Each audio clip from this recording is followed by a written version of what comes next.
the pound against the dollar and an easing of COVID restrictions in China.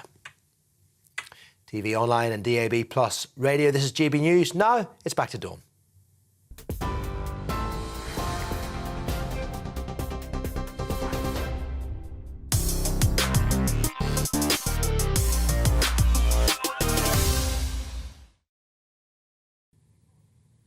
Picture the scene. It's tomorrow morning, a lovely weekend stretches ahead that you're looking forward to spending with the family and friends. Maybe the kids are off playing or watching sport. Possibly your other half is taking the dog for a walk before you go shopping or out for a nice meal together. You might be meeting your mates later on for a few drinks in town or down the local. The simple day-to-day stuff of just living your life with those you love. Then the unimaginable happens. Your child never comes back from that football match. Your partner fails to return from their dog walking. That friend simply doesn't turn up for your night out. Just running late, you tell yourself, reaching for the mobile. Giving them a quick call, though, just in case. The phone goes to voicemail. You leave a jokey message, and then another one, and then a slightly angry one. They don't get back, though. That's weird. And suddenly, those first ice-cold fingers of fear start creeping up your spine. What if they've had an accident? Are they lying hurt somewhere in pain and helpless? You try to dismiss the anxiety, telling yourself there's a perfectly logical explanation and you'll hear their key in the door soon. But you don't, and you never do. Not that day, or the next, or the next. And even worse is that no one, not the police, not the people they were with, or anyone else knows what has happened. They have literally vanished into thin air. It's this gut-wrenching hell of confusion and torment that the family of missing mum of two, Nicola Bulley, are now facing. Nicola just took her dog for a walk along a riverbank she has strolled 1,000 times before, a week ago today. She was seen by other regular dog walkers and joined a work conference called All Regular Behaviour. Then she disappeared. Her phone was left on a bench by the side of the river, her dog Willow running loose nearby, no sign of a struggle. She was just gone. If you've ever loved anyone, you can only just begin to understand the hell that her mum, dad, sister and partner are going through 1 week on. The agony etched on their tearful faces as they appealed for Nicola to get in touch was heartbreaking. This has emptied our lives, Dad Ernest said, and never has the word empty carried so much weight. They must feel utterly hollowed out with despair. The dread that Nicola's body will be found, the hope that she will turn up safe and sound, their every waking moment must be consumed with Nicola, analysing everything she said, everything they said, and everything they did before she disappeared. It's a never-ending torture. The police appear to believe Nicola slipped and fell into the very slow-flowing Wither Wire and have concentrated searching the water. But they still haven't found anything. It's the not knowing where the true horrors lie. Nicola's partner, Paul Ansell, admits that he keeps playing every scenario around in his head and will never give up hope. And none of us would we?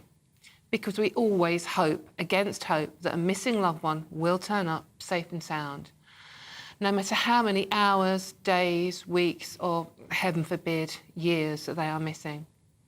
Paul says he is trying to hold it together for the sake of the two daughters he shares with Nicola, aged just 6 and 9.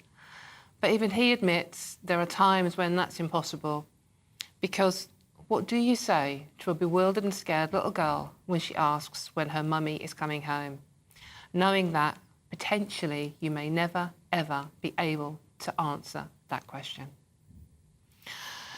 Later on, we will be talking about the bullying allegations against Deputy Prime Minister Dominic Raab, and with that in mind, I'm asking, have we become too soft? Email me at gbviews@gbnews.uk or tweet at gbnews. Now, police investigating the disappearance of mother of two, Nicola Bulley, believe that she fell into the river. A long and agonising week, and agonising it must be in every sense of the word, has passed since the disappearance of Nicola in Lancashire. Our thoughts are so much with her friends, family and loved ones, because they are now the ones left in limbo. We hope we never have to experience this. When someone goes missing, how do you go about your life? I'm now joined by journalist Sharon Boyle, who has covered many similar stories and has got to know the families left behind. Hello, Sharon, joining me. Thank you so much tonight. It's a Friday night, and I appreciate this is not a subject any of us want to be talking about tonight. Sharon, I know you've had experience with a very similar case with a lady called Patricia Hall. Can you just tell us a little about that situation, about that story? Well, I mean, I think you've summed up the agony perfectly, but Nicola's family have only had it for a week. Patricia's family have had it for over 31 years. Like Nicola, she vanished into thin air one night. Now, people go missing all the time for accidental reasons, through choice and through sinister reasons. Obviously, it seems Nicola's accidental, Pat's was more sinister. She had a vicious row with her husband on the night of the 27th of January 1992. She was planning to leave Keith Hall. He feared losing his wife, two sons, and his mobile bread delivery business. The row ended suddenly, and the family car screeched off at about 2 a.m, found dumped a mile away. And from then, nothing, not a single word, a phone call, her bank account has been touched. Her beloved sons have never heard from her, her much-loved sister hasn't, and that's 31 years of not knowing where Pat is and what befell Pat on that January night. Now, eventually, Keith was charged with her murder after he confessed to an undercover policewoman that he strangled her, and in his callous words played in court, dumped it in an incinerator. The judge wouldn't allow the confession, so the jury never heard it. He was cleared on a 10-2 majority of murder and walked a free man. And then the judge made the bizarre decision to release the taped confession. So, you know, Keith remains an innocent man, cleared, and Pat remains missing. 31 years of agony for her loved ones. And obviously, when we're not making any comparison between the actual legalities of what you're talking about with Patricia's story, we don't know obviously what has happened to Nicola. And the similarities though are that, you know, Pat had two children as well, two little boys who were 6 and 9 when she went missing, and obviously a sister who you're very close with. You covered this story a lot at the time. Can you tell me a little bit about the fact that Patricia has been missing for 31 years now, the effect that it's had on her sister and her children, who are grown men now, obviously? Obviously, with families of their own. So I first got to know Christine Weatherhead, Pat's much-loved and close sister,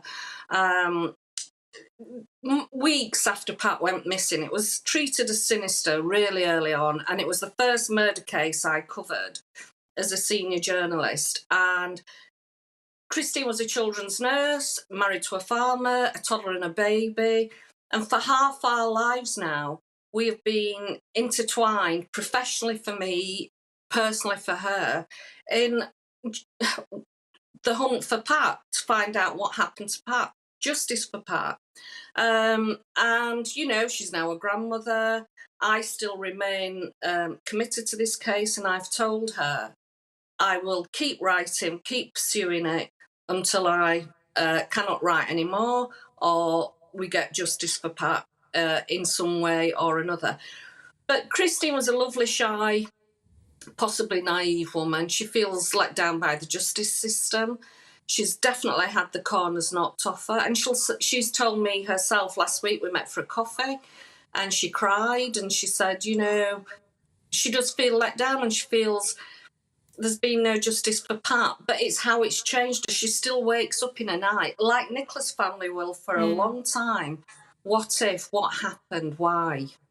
I think until there is closure in any missing person case, there is always hope. And even though Christine, obviously, you know, the legalities of the case is completely different to Nicola's case, does she still have that little glimmer of hope that her sister will, by some miracle still be around and will one day just turn up and get back to her family and the grandchildren she's obviously never known?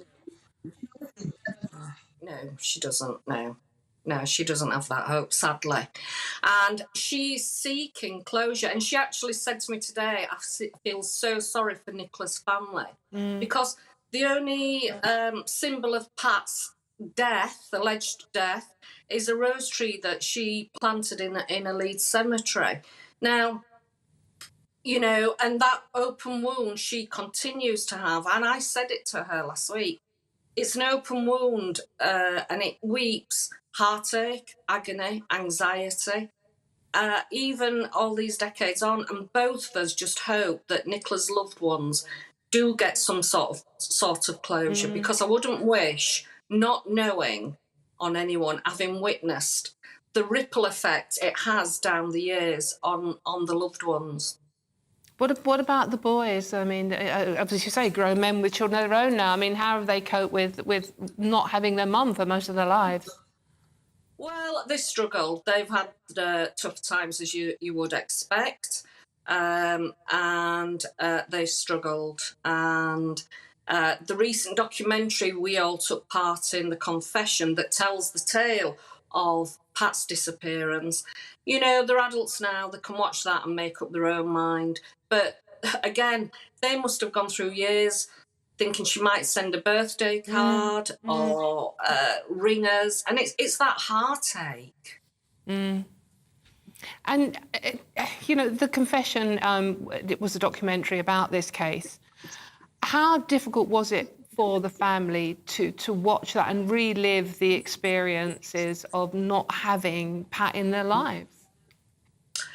Well, Christine cried on the documentary and she cries most times we sit and talk about it. She fills up, and she loved her older sister very, very much. And Pat was almost a second mother to her. I think there was a 10, 11-year age difference.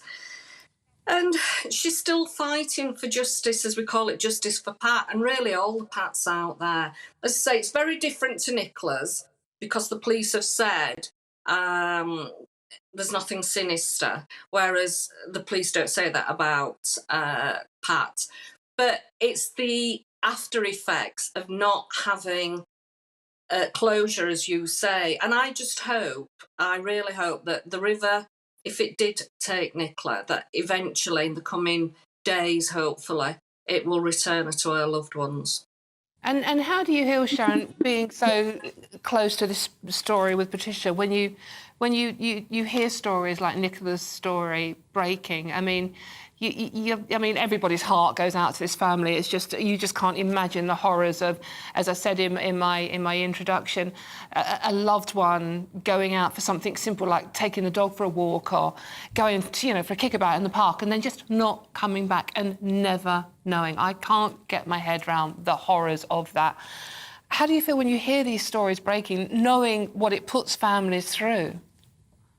I feel really, really sorry for Nicola's family. I just feel really sorry for them and for potentially what they've to face. And I hope that if she is found, that is the beginning of the journey of grief and accepting what may have happened to her. Yeah. But, Christine says she just feels terrible for them. Yeah, it's just, please pass on our best to Christine, a woman who has been basically grieving for her sister for 31 years.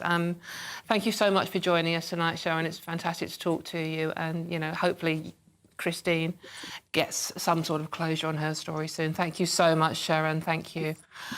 Right, OK, well, it's pretty sobering stuff, isn't it? And as I said, we all just hope and pray that Nicola there's a happy solution to this story, and that she does they do hear that key in the lock, and there is some hopefully happy ending, certainly for our two little girls. But we do move on. After the break, you may well have heard the news this morning that disgraced former pop star Gary Glitter has been freed from prison early after serving half his 16-year jail term.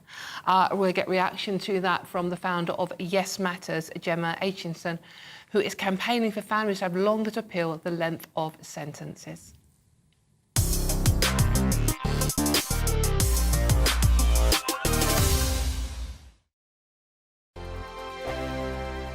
Monday to Thursday, 9 p.m. till 11 p.m. Join me, Dan Wootton. I'll bring you the sharpest takes and hottest debates. Do you not believe in prison? I don't believe in prison. I'm completely stunned. I guarantee you there'll be no spin, no bias, no censorship. I actually was personally quite offended by it.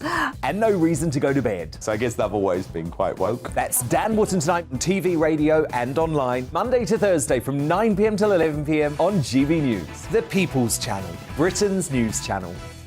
Hello, I'm Michelle Dewberry, and you can join me every weekday 6 till 7 on Jubes and Kerr. You're an inspiration to us all. Clip that bit up. Well, you are. That's my ringtone. My political ambitions those days are gone, I can tell you. She's only teasing. Go on. He's probably going to want to lay down now. I'll give him 2 minutes to have one. Let's respectfully disagree. That's what we like on Jubes and Kerr. Come and join us. GB News, the People's Channel. Michelle Dewberry, weekday evenings at 6 o'clock. I'm Andrew Doyle. Join me at 7 o'clock every Sunday night for Free Speech Nation, the show where I tackle the week's biggest stories in politics and current affairs with the help of my two comedian panellists and a variety of special guests. Free Speech Nation, Sunday nights from 7 on GB News, the People's Channel, Britain's news channel. I'm Michael Portillo. Join me on GB News on a Sunday morning for topical discussion, debate, arts and culture, and sometimes even ethical dilemmas. I don't always agree with you, Michael. Michael Portillo, Sundays on GB News, the People's Channel, Britain's news channel. He's the king of breakfast TV, and he's back. Eamon Holmes, back on the TV with me this morning. Even remember my name. I know, it's been 4 months. You have holy water by your bed? Oh, yes. Already to bless. Yeah. Oh, Eamon. Oh. Why do you not believe anything I say? Eamon Holmes back on GB News Breakfast at 6 a.m. This year on GB News, we've got brand new members in the family. Join us. Across the entire United Kingdom, we cover the issues that matter to you. GB News will always stay honest, balanced and fair. We want to hear whatever is on your mind, and we don't talk down to you. The establishment had their chance. Now we're here to represent you. Britain's watching. Come join us on GB News, the People's Channel, Britain's news channel. We are GB News, the People's Channel. And right across the United Kingdom. You can find us on Sky Channel 512. Virgin Media Channel 604. Freesat Channel 216. Freeview Channel 236. And YouView Channel 236. You can also take us with you on DAB Plus Radio. With the GB News app and at the website gbnews.uk. We're absolutely everywhere. Come join us on GB News, the People's Channel, Britain's news channel.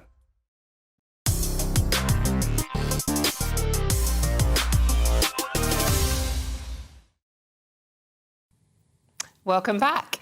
Now, disgraced pop star Gary Glitter has been freed from jail after serving just half of his 16-year sentence for sex offenders. The 79-year-old, who has a string of hits in the 1970s, was jailed in 2015 for sexually abusing 3 schoolgirls. The sex offender, who left a low-security prison where they had tea-making facilities and were allowed to wander around in Dorset, will now be subject to licence conditions.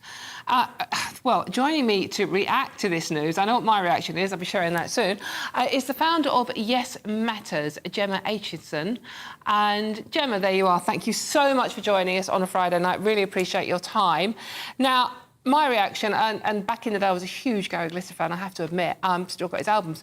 My reaction to this story today was, really? Why? Gemma, I mean, firstly, can you just tell us a little bit about what you do and what your organisation does, just so we can understand where you're coming from? So I founded Yes Matters, and what we do is we give support to children and young people who suffer sexual abuse. So if they need help or one of their friends needs help, they come to us for advice and mental health rehabilitation and support so they can recover from what's happened to them, and help them to identify someone they can trust that they can tell. And the reason you set this up, Gemma, is very personal. Your own sister was murdered, wasn't she? She was. A lot of what your previous guest Sharon said really chimed with me. Our sister Sasha was murdered when she was 16, and her murderer didn't get a whole life tariff, although we believe he should have done. And just like these girls that Gary Glitter has hurt, our society doesn't seem to be taking seriously violence against women and girls and the lifelong implications they have. It seems to be a theme very much so this week. It does, and I know you've been sort of like quite vocal about the rapist situation in Scotland as well. So when you first heard this news, I mean, Gary Glitter, I mean, he served just half of that sentence. Do you think that, I mean, the law has ironically been changed. It was changed last year, so they now have to serve at least 3/4 of their sentence. But in Gary Glitter's case, that we can't apply it retrospectively, so, you know, serving half your sentence is the law. Do you think that law should have applied retrospectively to Gary Glitter? And do you think if you're sentenced to 16 years, you should serve those 16 years? Yeah, I kind of feel like what's the point of sentences if they're not actually how long you're going to get? It seems like a complete waste of time. It's insulting to the victim and the people that love the victims. And also there should be something more stringent in place of have these people been properly rehabilitated? We saw Zara's family last week because our probation service and prison service didn't rehabilitate properly. That man came out and murdered Zara. It's just not being taken seriously. Our safety isn't being taken seriously, and I think women have had enough of it. Absolutely, and especially when we do have the forces of law and order, actually, all sorts of accusations and misogyny accusations at the very least.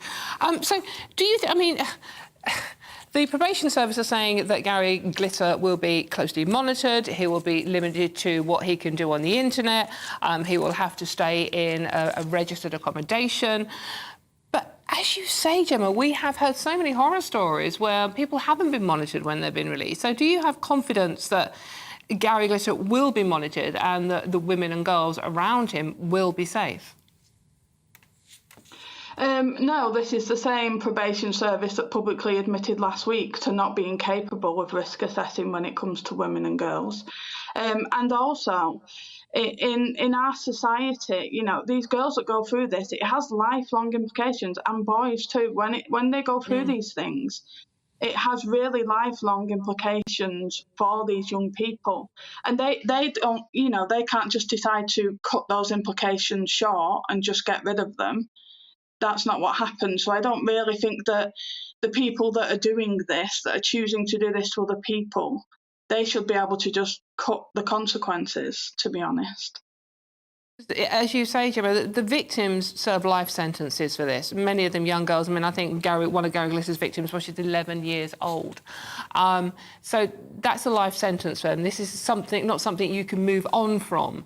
And yet the perpetrators of these crimes get out after, you know, serving half their sentence. It just seems so unfair to the victims. It's massively unfair to them. So children and young people who go through this, especially before they've gone through puberty and development, they get messages very much ingrained into them that no one believes them, that they're not worth anything. And that has implications for their future relationships, for their education, for their employment, because they go through their lives feeling worthless. And there's very little victim rehabilitation resources out there. CAMS is overwhelmed. The organisation I started is overwhelmed too. Childline, all sorts of things. There's nothing out there for them, and I just don't believe that he has properly been rehabilitated. These are serial and escalating offences. Pedocriminality is something that doesn't happen once. They always do it again, and they always do it worse.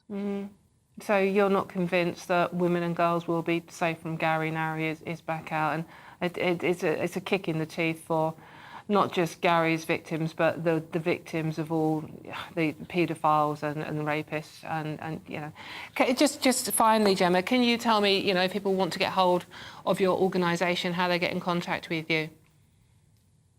We're on Twitter and TikTok and Facebook, and we have our website. Our services are free, and they're not limited. You don't have to be fixed in 8 sessions or anything like that.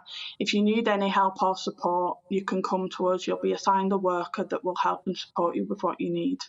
Brilliant. Thank you so much, Gemma. And if anyone is watching or listening tonight who feels like they do need to talk to someone, Gemma's organisation, as a reminder, is Yes Matters, and you can find the details online. Thank you very much for joining us, Gemma, and please keep on the good work. Thank you. Right, OK, now we move on. Dominic Raab, I'm sorry, it's one of those nights, isn't it? Dominic Raab has been accused of bullying people in the workplace. I wonder if we've just all gone a little bit too soft. We're debating that one next, so don't go anywhere. We'll be back very soon.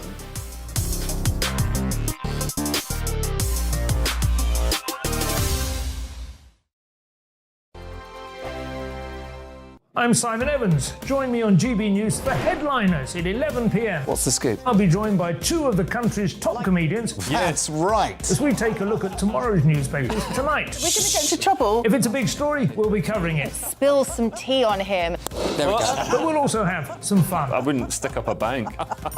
My father didn't love me. So anyway. Headliners every night from 11 on GB News, the People's Channel, Britain's news channel. Monday to Thursday on GB News, it's Bev Turner Today from 10 a.m. We're going to be here for you, our GB News family, to keep you up to date, but also make you smile. The guy went from puberty to adultery. And I can't wait to bring a few of my own opinions. I have no time for cultural totalitarianism. We'll engage in passionate, but always polite debate, with your thoughts and opinions at the centre of it all. Only on GB News, the People's Channel, Britain's news channel. I'm Mark White. As GB News Home and Security Editor, I cover those key issues that are so important to you. Our authorities, our communities doing all they can to combat violent crime. With the public services under unbearable strain, why are we still failing to control our borders? Defence, the first priority of any government, has been continually hollowed out. Can we trust our politicians to protect the armed forces? Join me, Mark White, on GB News.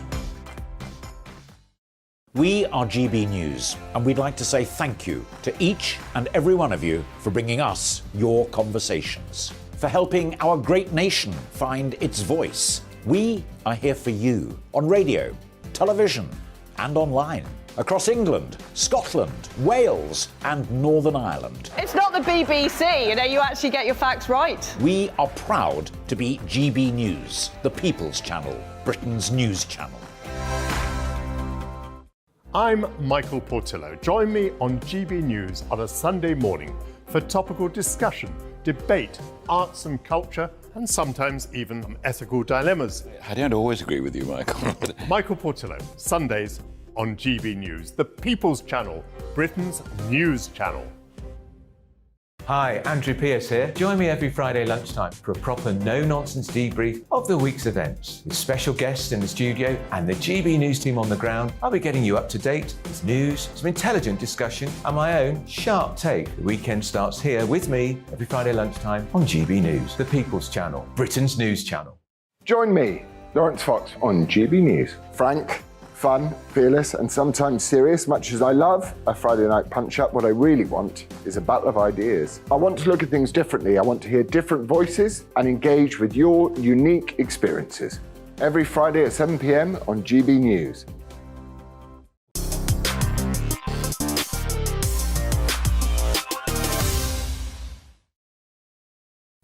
Welcome back. Hope you've got a nice cuppa in front of you now, or possibly a nice glass of wine. Because we're moving on to politics. I know, don't go away. Look, just days after the Prime Minister sacked his party chairman, Nadhim Zahawi, it looks like another time bomb is ticking in Rishi Sunak's staffing cabinet. The Deputy Prime Minister and Justice Secretary, Dominic Raab, has been accused of bullying by at least 3 senior civil servants who have given evidence to the inquiry into his behaviour. Downing Street has repeatedly said Mr Sunak wasn't aware of formal complaints, but there is a growing focus on what the Prime Minister knew when he appointed Mr Raab as his right-hand man. Mr Raab himself obviously denies the allegations. But I do think it begs the question, when it comes to the workplace, and I hate to ask this, but have become a little bit too soft. OK, right, to debate this, and bearing in mind I'm coming from a tabloid newspaper background, so, you know, I'm probably slightly biased. But to debate this, I'm joined by the studio by senior reporter at the newspaper, another newspaper background, but slightly different, Benjamin Butterworth, and filmmaker Kerry Dingle. Welcome to you both. Hi. Thank you so much for giving up your time on a Friday night. Right, OK, well, I've asked, have we become too soft? So, Benjamin's looking at me already. I know what he's going to say on this one, Kerry. Benjamin, there's a fine line between what is bullying and what should be just a bit of fun in the office, is there? I mean, look, you know, there is obviously fun and banter that can happen in an office, but, you know, I think this idea that somehow you can't enjoy the office environment if you can't have a few throwaway homophobic or sexist comments. You know, actually, this generation... I didn't mean it earlier on, honestly. This generation, millennials like me, or Gen Z, the ones under 25 who are now in the workplace, you know, I think the fact that we have young people in this country who don't want to have those kind of abusive terms used, whether it's claimed to be banter or not, the fact that they want to assert their rights, they want to have a solid working life where they can work from home or in the office, I think those kind of changes in the workplace are for the better. And actually, you know, a lot of young people like me, if I can stretch young to just about fit me in that category... He is stretching it a lot, by the way. You know, we look at your generation, I'm afraid I think it is a generational shift, and we think you were treated so badly, you were abused, it was intense, it was bullying, it was stressful, and actually surely we can do better. And that's why I think standing up and calling a lot of this stuff bullying is for the best. I just like to stay here and there. No one's ever bullied my entire life. No, I really haven't been bullied, no. And I've not been a bully either. I've been a boss, but I've never been a bully. Kerry, what do you make of what Benjamin's just said? Well, if I said I thought that was BS, Benjamin, would that make me a bully? Because actually, that's what Raab's... one of the complaints against Raab is that he said to a civil servant that that's BS. Or he's said to Gina Miller, who he has a profound difference with over Brexit, are you stupid, or is it that your pockets are so deep that you can afford to go to the courts to undermine the will of the people? Now, personally, maybe in a less obnoxious tone, I'd have said exactly the same to Gina Miller, and I don't accept that that's bullying. This is politics, not the playground. And I think we are seeing the infantilisation of adults, and your generation are the unhealthy recipients of that, I think, Benjamin, because you are being made to feel that you can't stand up for yourself. You must fill in a form. You must go to a third party because you're not capable of challenging the obnoxious. And I think that's unhealthy and quite dangerous. But you know what? I think power dynamics have a lot to do with this. So if you said that remark to me in this studio, well, we're on an even level. We're doing the same job right now. But when you've got a Secretary of State, a Deputy Prime Minister, no less, using that kind of language against people who are far more junior than him, then I think that comes across in a very different way. You know, Gina Miller is a wealthy woman by her own hard work, by the way. People often try to claim it's just her husband. But when she's being attacked for actually asserting the law in that question, actually, I think there is a question about whether he was saying that to her because he's trying to bully her out of her guts and her confidence and her conviction. And I think that, you know, when you have people using their power, and we've had so many examples of this, whether it's the Dominic Raab question or whether it's more extreme things like sexual assault in Hollywood, which we have lots of stories are, this is about power. And when people with power deride those without it, that can be workplace bullying. I mean, Jacob Rees-Mogg has said that, you know, people are getting a bit too snowflakey and there is no actual legal definition of bullying. I mean, if your boss shouts at you, then that's not officially bullying. That's not a legal definition of bullying. So it's like there's a it's like, if you've got an assertive boss who wants things done, male or female, who wants things done and is a bit shouty about it, I don't perceive that as bullying, but maybe I'm wrong, Kerry. Well, no, I don't think that that's bullying. I think, being driven, passionate, pushing people, challenging people, I think those are all I think Benjamin would agree, those are a really good thing. I think the important thing here is this is politics, and I think it's totally disingenuous if you disagree with someone to then write it off as bullying, because that's basically shutting down the debate. And there really has, you're right, Dawn, there isn't a obvious dictionary definition, but there has been a massive expansion of what the term means. It used to be that you were pushed around in the playground and someone tried to nick your pocket money, and quite rightly that's bullying, and we, something needs to be done. But to bring this into politics, and on your point, Benjamin, civil servants are not this great 500,000 vulnerable adults. These are 500,000, average age 44, 98% with a degree, on between 35 and 64,000 a year. Doesn't that show their point, wait not a Dominic minute. Raab's? And you go into the civil service and you work in a ministerial department expecting to take the rough and the smooth. Now, Dominic Raab might be a bit obnoxious, but that can go across the political parties. It's called the cut and thrust of argument, and argument is what democracy is based on. Now, I'm a huge fan, I don't know what you think of it, of Armando Iannucci's In the Thick of It and In the Loop, if you've seen that, the series and the thing. And I think you'll find that the Tucker character, who's really arsey with people, very obnoxious, is actually based on Alistair Campbell, as it happens. So we've seen this on all sides. Yet people didn't used to turn around and shout bully, did they? But I think they should have, because, I won't comment on Alistair Campbell. The character in The Thick of It, which I suspect everyone's familiar with, is obviously a bully. He uses being loud, swearing, physical gestures to intimidate people around him. That is a prime example of bullying. And I'm just not willing to accept, in principle, that people who have become senior civil servants, who have to be very bright, very hard-working, have to do an awful lot when governments are a bit rubbish. I'm not willing to accept that they're some kind of snowflakes that don't know how to deal with a minister.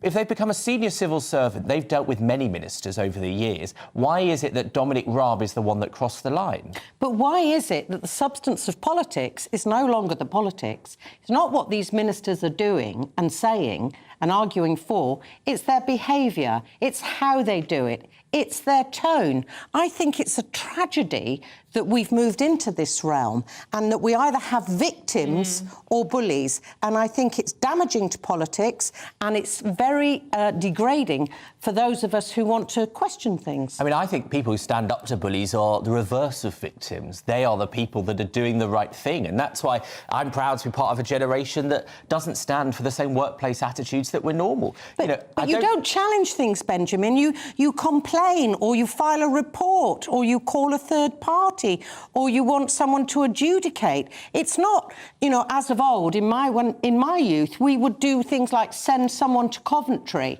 which doesn't mean Coventry near Birmingham, however people might think of it. That's possibly bullying. Not speaking to them because their behaviour is obnoxious. But tell me, you're both women, successful women. You must have, I'm guessing you've been on the receiving end of sexism at times, or attempted sexism, which is a form of bullying. Yes, the high heel came in handy. Yeah, quite, yeah.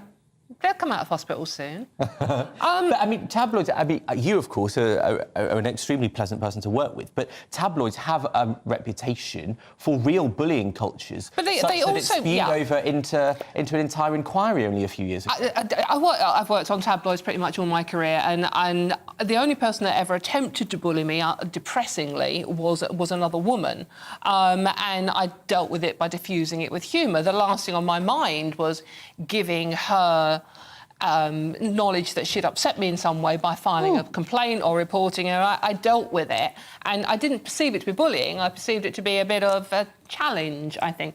The one thing I am concerned about here now, not so much with your generation, but the generation below you, because you're getting old now, Benjamin, obviously, not bullying, is that, you know, we're mollycoddling youngsters, especially at university, where we're putting trigger warnings on things like Jane Austen and what was it, and even Peter Pan the other day I read, because it might be upsetting. How do we then expect these people to go out into the workplace? Because the workplace isn't nice, we know that. I mean, not all professions are cuddly-wuddly. You are going to come up against aggressive people who are go-getters and not bullies necessarily. How is that preparing them for real life, Benjamin? I mean, first of all, there is a difference, of course, between being aggressive or knowing what you want and being a bully. You know, I am, I'm a pretty clear person. I can be aggressive in the workplace because I like to get things done, especially when you work in a newspaper, though you don't have the luxury of time. Yeah. But, you know, no one's ever suggested I'm a bully. So I don't think that it's hard to be both determined and clear and not bully. But I think, you know... But other people who are younger than you might not see your determination, your determined attitude as that. They might see it as being aggressive and bullying. But I think, you know, when we talk about trigger warnings in books and things, and I kind of hate the term generally, for me, that's about letting people know what they're in for. It's about people understanding the context of things. And actually, why should we take pleasure from people being upset or offended needlessly in their day-to-day studying or lives and workplaces? Who the hell gets upset by Peter Pan? Kerry, last word. Well, I think it's a classic example of where things have got out of hand, ridiculous and wrong. And I'm quite prepared, if people want to call me intimidating or a tyrant or aggressive or driven or any of those things, because I profoundly disagree with the idea of trigger warnings, which don't even deal with the problems that people who have psychological problems are up against, then so be it. You know, I would stick to the old adage, now no longer trendy, which sticks and stones will break my bones and words won't hurt me. And, you know, as far as I'm aware, Dominic Raab hasn't hit anybody, not even with the tomato that he chucked across the table. It was a very aggressive cherry tomato. Very aggressive, yeah, evidently. And I think we need more robust rows in politics and less of this cajoling and soft-soaping and telling young people that, you know, that you have to stroke them and effectively lie to them for them to cope with life. No, let's start standing up for ourselves. If people during the miners' strike, my day and my youth in politics, hadn't been prepared to take a very strong stand and be intimidating, standing up things to bully would have been even worse. Unfortunately, we have to move on because we have donuts coming up, and donuts wait for no man nor woman, and you can't bully a donut. Or possibly you can these days, Maybe you who knows? can. So what is the polite British way to eat that donut? I'm going to be asking my panel to tuck into one, no rows on this section, and show me what they think the correct way is. Plus, I'm joined by former royal butler and etiquette expert, Grant Harold, who will correct our wrongs, it's going to take a long time, and show us the true polite British way in which we should behave. Good luck. Join us very soon. Don't go too far.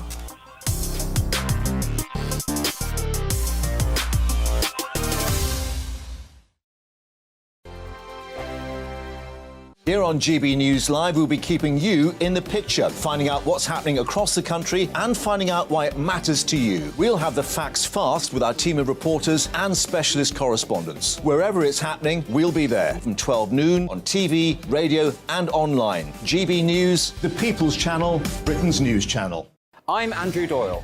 Join me at 7 o'clock every Sunday night for Free Speech Nation, the show where I tackle the week's biggest stories in politics and current affairs with the help of my two comedian panellists and a variety of special guests. Free Speech Nation, Sunday nights from 7 on GB News, the People's Channel, Britain's news channel. Join me, Patrick Christie's Monday to Friday, 3 till 6. We tackle the day's news agenda like you've never seen before. It's high tempo, high octane, the most controversial topics and the best guests. You will not be able to take your eyes and ears off it. I'm not afraid to ask the questions that you really want answered. 3 till 6 p.m, Monday to Friday on GB News, the People's Channel, Britain's news channel.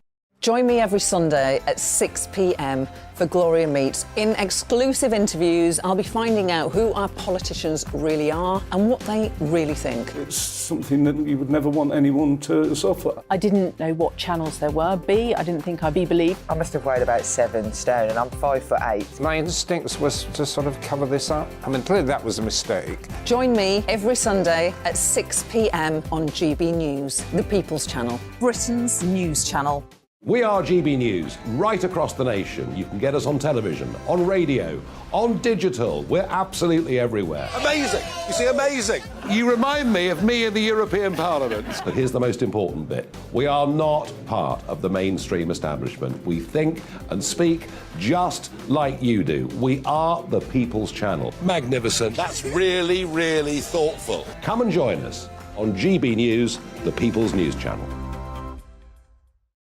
Monday to Thursday, 9 p.m. till 11 p.m. Join me, Dan Wootton. I'll bring you the sharpest takes and hottest debates. Do you not believe in prison? I don't believe in prisons. I'm completely stunned. I guarantee you there'll be no spin, no bias, no censorship. I actually was personally quite offended by it.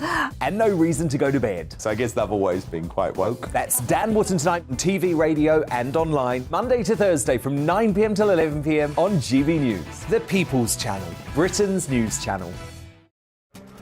This year on GB News, we've got brand new members in the family. Join us. Across the entire United Kingdom, we cover the issues that matter to you.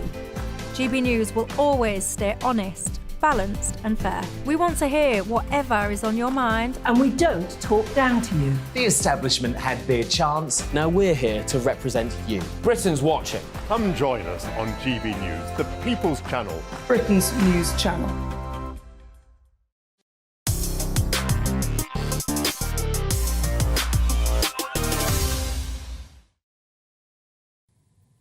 Welcome back. This is the fun part of the show. I promise you it involves donuts and beer.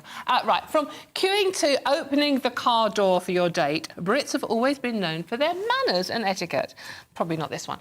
But as the years pass, are these traits beginning to fade away? Right, OK, I'm going to put my panel to the test on this one. Ben and Kerry are still with me, amazingly so. In front of you are some very lovely... I'm reading a script here. Looking donuts. Right, I want you, both of you, to eat your donut. How would you would eat it? Just no pressure. Just eat your donut. Well, I mean, I would just take a bite out of it. Can I take a bite? Yeah, of course you can. It's your donut.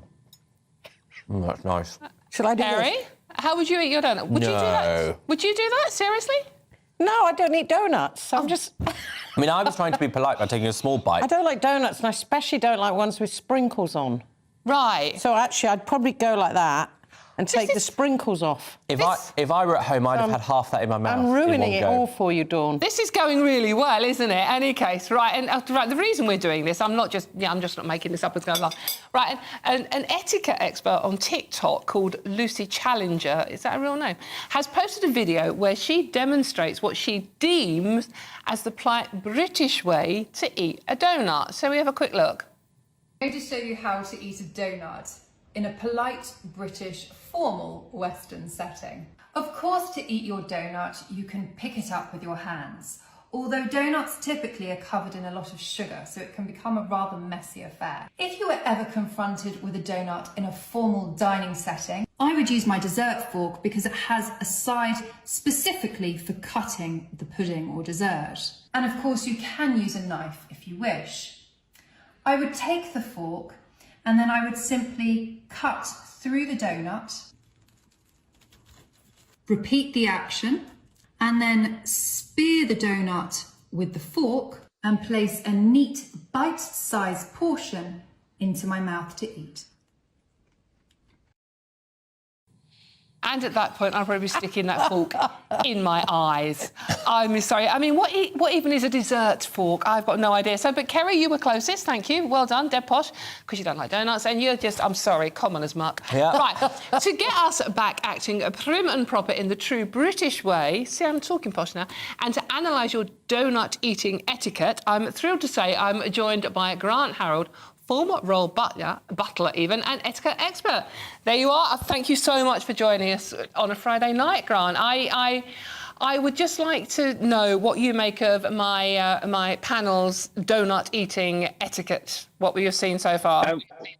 Well, good evening, Mum. And I was quite impressed. I think with Ben, I almost passed out when I saw him pick up what he did.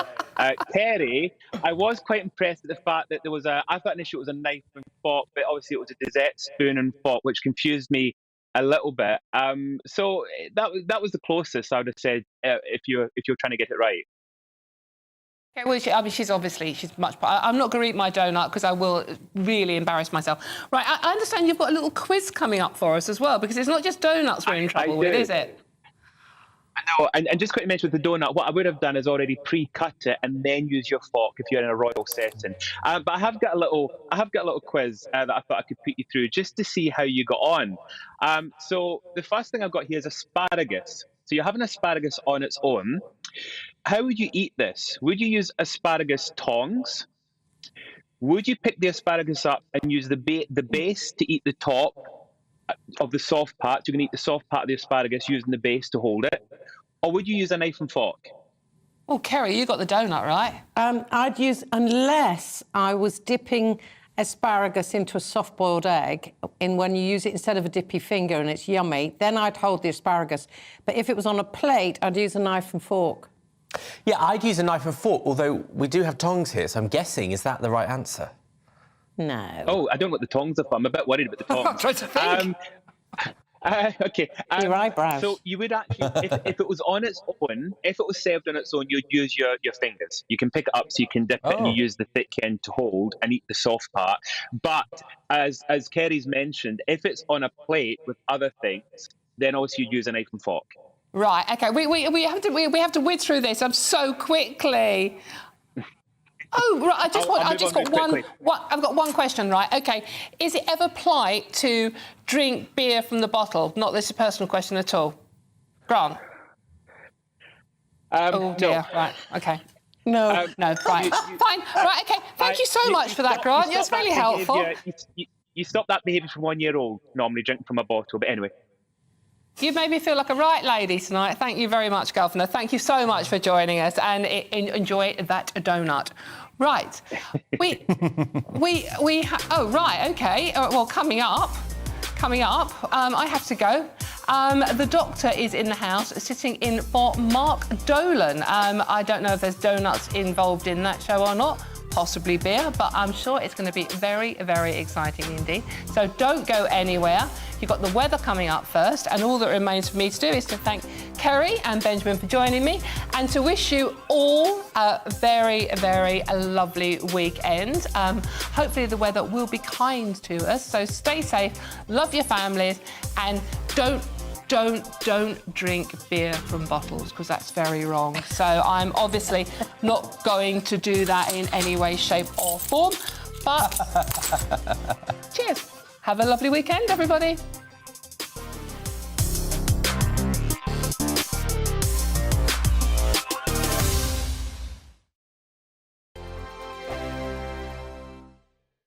We are GB News, the People's Channel. And right across the United Kingdom. You can find us on Sky Channel 512, Virgin Media Channel 604, Freesat Channel 216, Freeview Channel 236, and YouView Channel 236. You can also take us with you on DAB+ radio, with the GB News app, and at the website gbnews.uk. We're absolutely everywhere. Come join us on GB News, the People's Channel, Britain's news channel. Join me, Nana Akue, Saturday and Sunday afternoons on GB News. Expect fiery debate and passionate discussion as me and my panel tackle some of the biggest topics hitting the headlines. It's a place for everyone's opinion. No one gets cancelled, but no one gets an easy ride. Oh, she's on it today! Be ready for conversations that are fierce, frank, and of course, fun. Every Saturday and Sunday afternoon from 4 p.m. on GB News, the People's Channel. Join my show Farage, 7 p.m. till 8 p.m. Monday through Thursday, and there you will get opinion, analysis, debate, and I'll cover stories that nobody else dares to touch.